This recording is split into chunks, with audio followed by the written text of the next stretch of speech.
Alam niyo ba na isa sa challenging part ng pagiging seafarer ay ang kanilang pagiging kadete?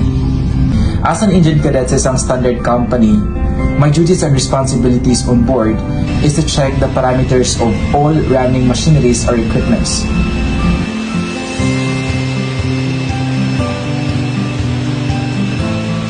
For example, the temperature, the inlet and outlet temperature of a specific machinery diesel generator, the pressure, the cooling water, the lube oil, and everything.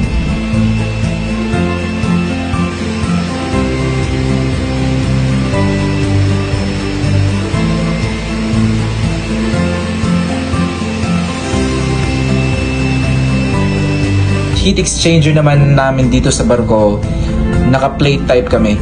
And dito ko chine-check ko yung temperature na, yung sa freshwater temperature, yung inlet tsaka outlet, yung seawater temperature, inlet tsaka yung outlet niya.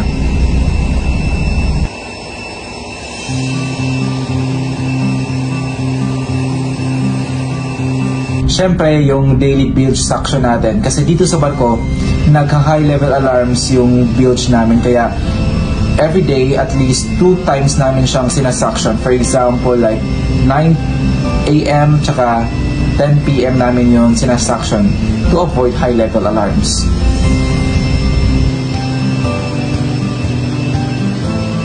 After ko mag-gather lahat ng mga parameters, tina-transfer ko yon dun sa engine logbook namin na makikita sa engine control room. Pag meron namang mga overhauling, mga maintenance, yung mga pagbabaklas ng mga makina, pag-change ng mga spare parts, yung mga ganyan, dapat andun ako sa area. Kasi I am acting as a support, mga spare parts, yung mga ganyan. Yes, it will be hard for you, pero as the days go by, makaka-adjust ka rin. And trust me, masabi mo na lang na buti lang hindi ako sumuko. So, yun lang. God bless, and I hope you learned from this video.